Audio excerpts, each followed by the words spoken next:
So the NATO enlargement, as you know, started in 1999 with Hungary, Poland, and the Czech Republic.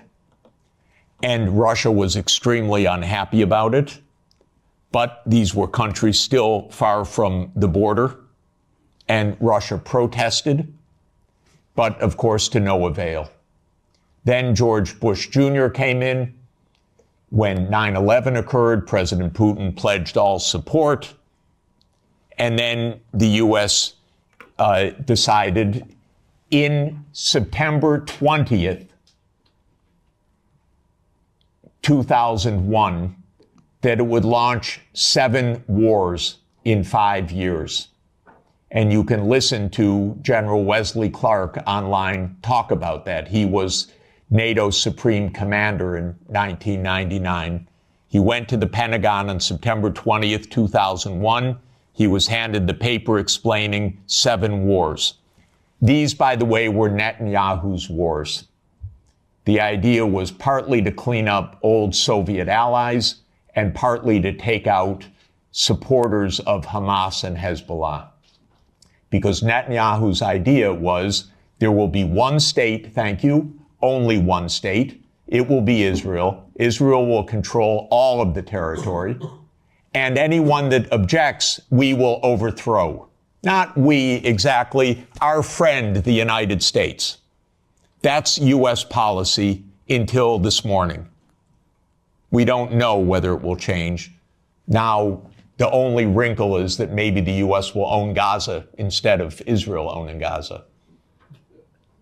But the idea has been around at least for 25 years. It actually goes back to a document called Clean Break that Netanyahu and his American political team put together in 1996 to end the idea of the two-state solution. You can also find it online.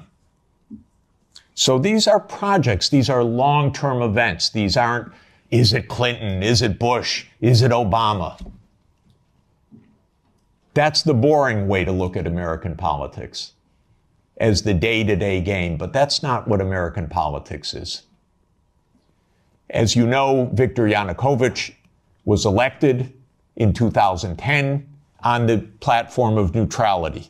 Russia had no territorial interests or designs in Ukraine at all.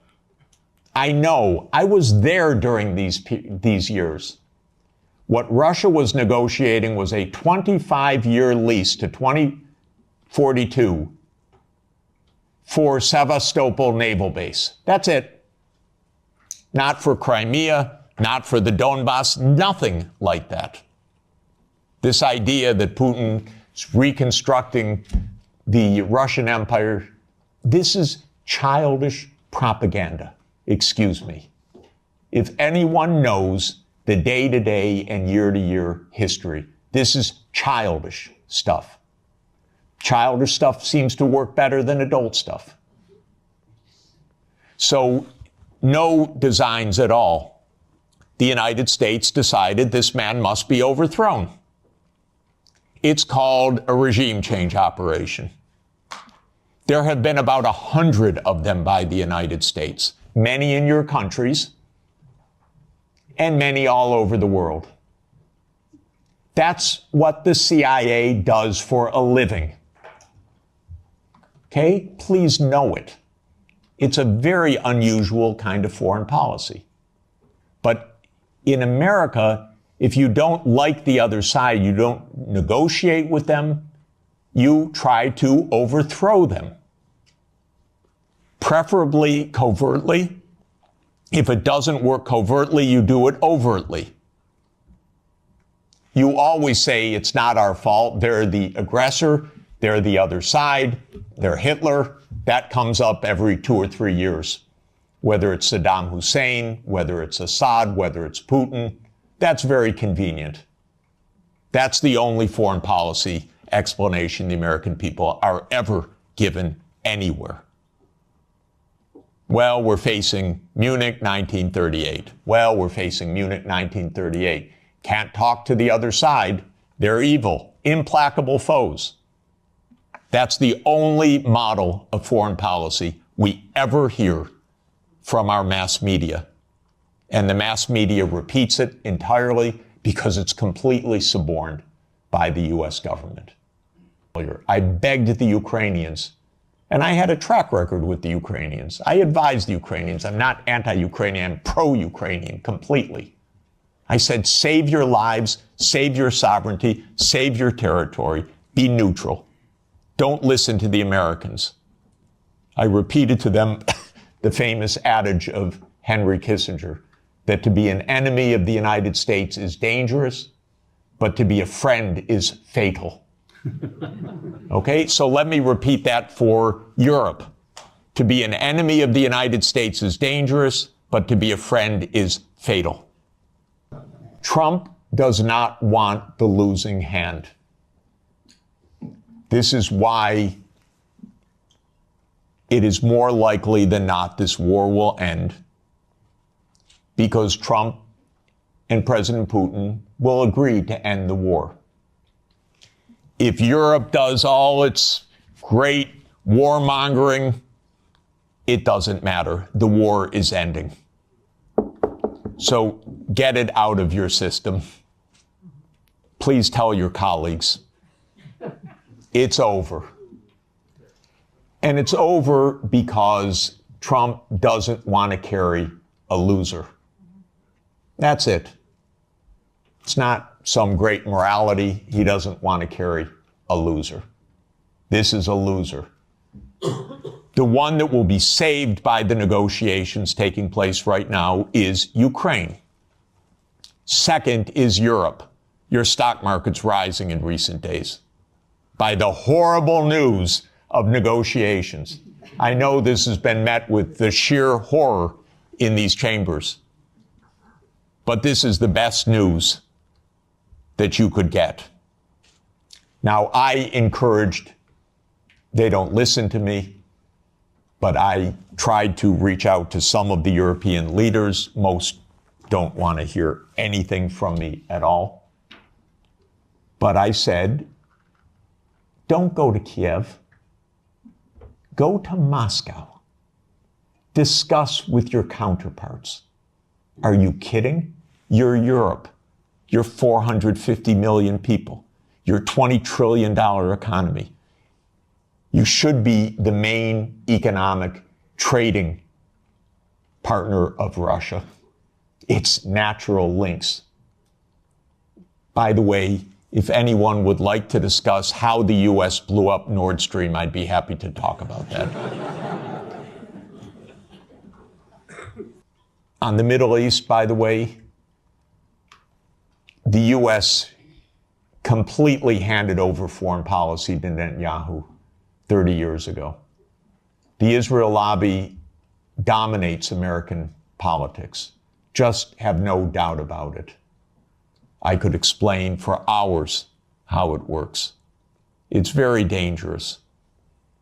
I'm hoping that Trump will not destroy his administration and worse, the Palestinian people, because of Netanyahu, who I regard as a war criminal, properly indicted by the ICC, and that needs to be told no more, that there will be a state of Palestine on the borders of the 4th of June, 1967, according to international law, as the only way for peace. It's the only way for Europe to have peace on your borders with the Middle East, is the two-state solution. There is only one obstacle to it, by the way, and that is the veto of the United States in the UN Security Council. So if you want to have some influence, tell the United States, drop the veto. You are together with 180 countries in the world. The only ones that oppose a Palestinian state are the United States, Israel, Micronesia, Nauru, Palau, Papua New Guinea, Mr. Malay, and Paraguay. So this is a place where Europe could have a big influence. Europe has gone silent about the JCPOA and Iran. Netanyahu's greatest dream in life is a war between the United States and Iran. He's not given up, and it's not impossible that that would come also. And that's because the U.S. in this regard does not have an independent foreign policy. It is run by Israel. It's tragic. It's amazing, by the way. And it could end. Trump may say that he wants foreign policy back. Maybe. I'm hoping that it's the case. Finally, let me just say with respect to China, China is not an enemy. China is just a success story. That's why it is viewed by the United States as an enemy, because China is a bigger economy than the United States. Russia is not going to invade Europe. This is the fundamental point. It may get up to the Dnieper River. It's not going to invade Europe. But there are real issues. The main issue for Russia was the United States, because Russia, as a major power and the largest nuclear power in the world, was profoundly concerned about U.S. unipolarity from the beginning. Now that this is seemingly, possibly ending, Europe has to open negotiations directly with Russia as well, because the United States will quickly lose interest, and you're going to be living with Russia for the next thousands of years. Okay? So what do you want? You want to make sure that the Baltic states are secure. The best thing for the Baltic states is to stop their Russophobia. This is the most important thing. Estonia has about 25% Russian citizens, or Russian-speaking citizens, ethnic Russians. Latvia, the same. Don't provoke the neighbor. That's all. This is not hard. It really isn't hard. And again, I want to explain my point of view. I have helped these countries, the ones I'm talking about, trying to advise. I'm not their enemy. I'm not Putin's puppet. I'm not Putin's apologist. I worked in Estonia. They gave me, I think it's the second highest civilian honor that a president of Estonia can bestow on a non-national, because I designed their currency system for them in 1992. So I'm giving them advice. Do not stand there, Estonia, and say, we want to break up Russia. Are you kidding? Don't. This is not how to survive in this world. You survive with mutual respect, actually. You survive in negotiation. You survive in discussion. You don't outlaw the Russian language. Not a good idea when 25% of your population has a first language of Russian. It's not right, even if there weren't a giant on the border. It wouldn't be the right thing to do. You'd have it as an official language. You'd have a language of in lower school. You wouldn't antagonize the Russian Orthodox Church. So basically, we need to behave like grown-ups. And when I constantly say that they're acting like children, Sonia always says to me, that's unfair to children. Because this is worse than children. We have a 6-year-old granddaughter and a 3-year-old grandson, and they actually make up with their friends.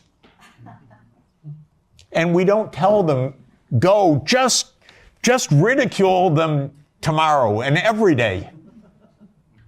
We say, go, give them a hug and go play. And they do. This is not hard. By the way, well, anyway, I won't belabor the point. Thank you. So, elect a new government. No, I shouldn't say that. First, you have to be democratic. All I should say is Otherwise I have change policy. What do you think about this shift? Drop your thoughts in the comments below. If you found this video informative, don't forget to give it a thumbs up, subscribe, and hit that notification bell so you never miss an update on the stories that shape our world. This is Adaka Africa, bringing you the geopolitics you need to know. See you in the next one.